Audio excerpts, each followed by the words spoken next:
Hello, Milwaukee Bucks fans, and welcome back to Bucks Latest presented by FanArch. I'm your host, Dean Simon, and please consider liking, subscribing, sharing, staying in the know with all the latest news, updates, and rumors regarding the Milwaukee Bucks of the National Basketball Association. So, jumping into things today, we have some pretty interesting trade topics. Of course, talking about Giannis as this saga is still ongoing. This time, though, coming from ESPN's Jay Williams, who recently discussed the possibility of Giannis landing somehow on the Boston Celtics next to Jason Tatum.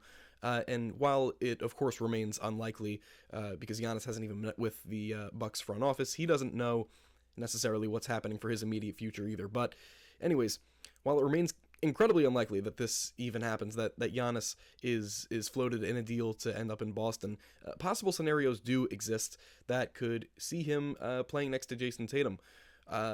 And, you know, he took a moment to talk about the possibility of 2024 NBA Finals MVP Jaylen Brown being involved in a swap in some sort to bring Giannis to Boston because their salaries do match up pretty well. The one thing, though, for Boston is that their whole goal this offseason will be to try and save money. And, of course, bringing in a guy like Giannis in exchange for Jaylen Brown, it's not really going to accomplish that goal in any right. They would have to still trade a guy like Drew Holiday, a guy like Kristaps Porzingis outside of Jaylen Brown, which, you know, he's probably not going to be the first name that they go to in terms of being like, hey, we're going to try and be a little bit financially savvy and pay attention more to our checkbook. Jaylen Brown won't be the first name to go. But if he were to be involved in negotiations of some kind, it's pretty possible that in a situation like this where Boston will look to bring in Giannis and save money at the same time, that the Milwaukee Bucks could net a package of maybe Jaylen Brown and Derek White. And of course, that would accomplish the goal for Boston of saving as much money as possible while also gaining one of the greatest talents in NBA history to pair with their six-time All-Star Jason Tatum. But for Milwaukee, landing a guy like Jaylen Brown, of course, gives the Bucks their guy, their alpha, heading into the next few years and for the immediate future. But the idea still remains pretty far-fetched, and especially because of Jason Tatum's ruptured Achilles, that he'll be out most of, if not all of, the 2025-26 season.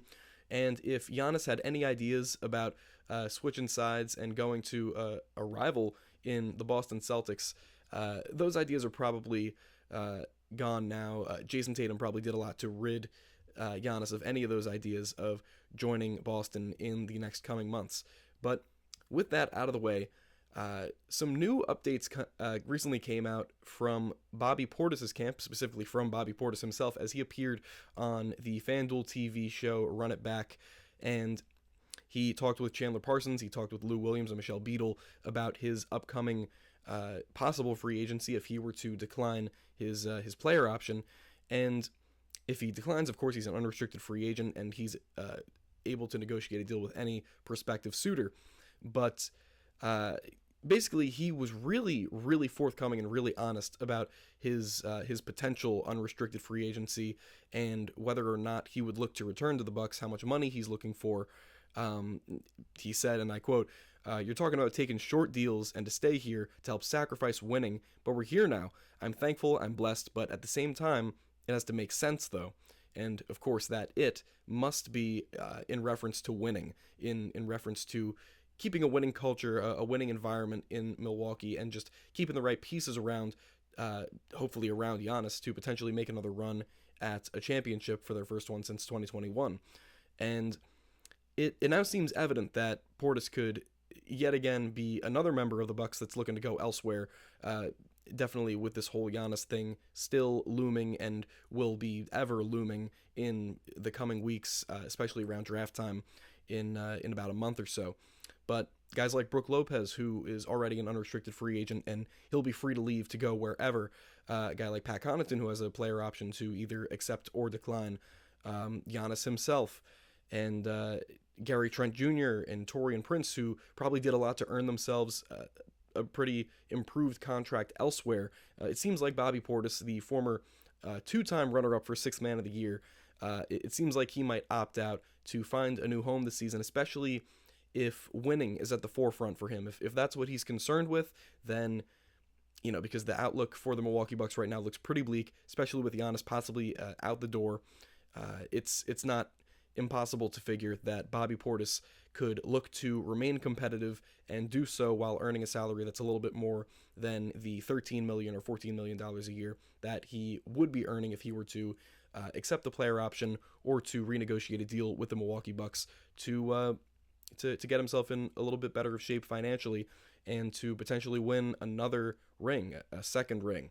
So Bobby Portis' immediate future is, I don't want to say all but confirmed, but it seems like he's definitely leaning towards declining that player option, scouring the market for unrestricted free agency, and potentially finding a new home.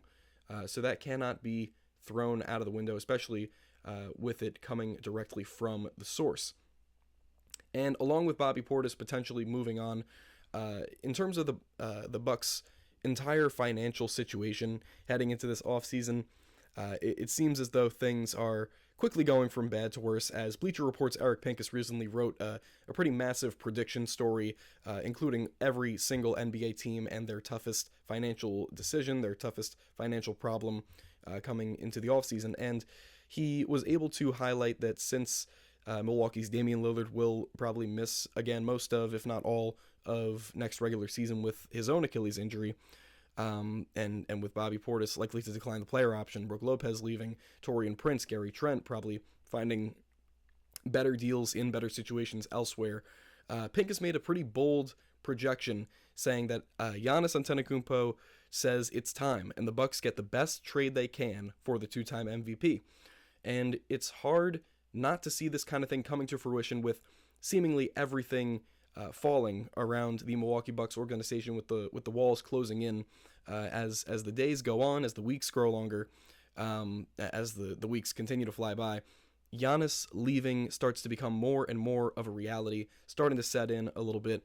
And of course, in the last video, we referenced that comparisons have been made to Kareem Abdul-Jabbar in terms of Giannis's impact on the city, on the franchise, and we are inching closer and closer towards another end of an era, another legendary, possible top 15 player, who knows, maybe like top 12 player of all time when things are all said and done, because he's still only 30, that Giannis might call it quits in Milwaukee if he deems it not fit enough for his winning ways, or how much he wants to win and compete in his career while he still is in his peak athletic form, while he's still in his prime. It feels as though things are really starting to close in, and Giannis might find another path to get involved in trade negotiations. So with Giannis potentially leaving, it's still such a crazy thing to conceptualize, because Giannis, he's effectively been in trade rumors for, I want to say, about the past half decade, maybe a little bit more. I feel like ever since like 2019, it's always been floated around that Giannis is going to find himself unhappy, that he's going to want out of Milwaukee. And you could say that that's due to it being a small market team, and that, unless they're just constantly winning, what can they really offer him? Like, the deck is always going to be stacked against the Milwaukee Bucks and other small market teams in that regard. Like, let's say if the Thunder all of a sudden for the next 2-3 years, something catastrophic happens and they don't end up competing for titles, Shai Gilgeous-Alexander could grow a little bit impatient in terms of wanting to wait for another situation to happen like that again, where as if it was like a Kobe Bryant in Los Angeles, he might be frustrated that they're not winning, but at the end of the day, you're in Los Angeles, you're a Laker. So things are a little bit different in that regard. Anyways, the Milwaukee Bucks, with their future kind of coming in, and they're going to have to make some decisions pretty soon in the 2025 NBA draft, both on the trade front and in the actual selection of a second-round pick with the number 47 overall selection in the draft.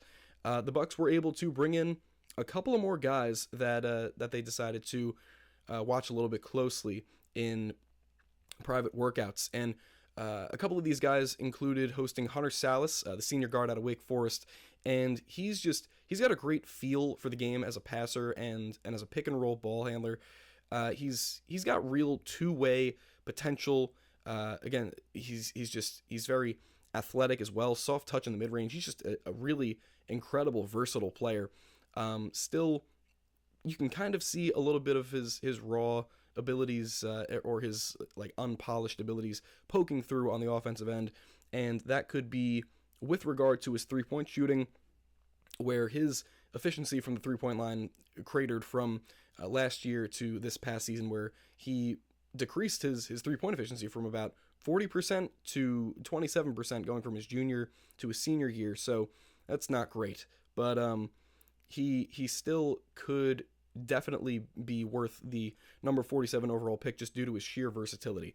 They also brought in Oregon's 6'5" wing TJ Bamba, and TJ Bamba, to me, he reminds me of a football player playing basketball. And again, just due to his sheer athleticism, his defensive instincts, his strength, his leaping ability, he could, again, he's another guy where just because of one thing, like just because of his defensive ability, he could make himself very worth it as a project player with the number 47 overall pick.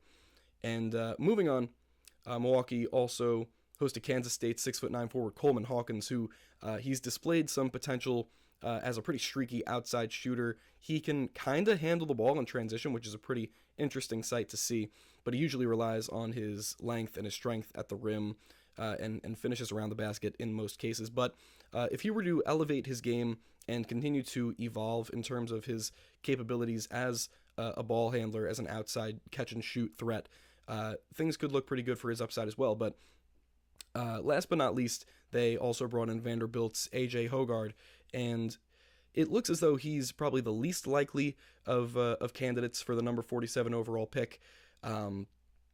And again, that could be completely attributed to his cratering efficiency, where he had just a wildly inefficient senior season where he scored 9.4 points on a horrid 39.5% effective field goal percentage. That is just wildly bad, and that was in 32 appearances, not a small sample size at all. Sure, the Bucks could be interested in some of his qualities, but you can't really get past that, especially in your senior season. That's where you kind of have to put up or shut up, and maybe he can find a way through the G League if he ends up going undrafted. But I feel like this is the least likely of the Bucks' possible decisions with regard to who they'll take with a number 47 overall pick. But that will be it for me today. If you enjoyed, please consider liking, subscribing, sharing, and coming along on the journey as we try and grow this Bucks latest channel presented by FanArch. And I've been Dean Simon. Thank you so much for watching, and I'll see you in the next one. Go Bucks.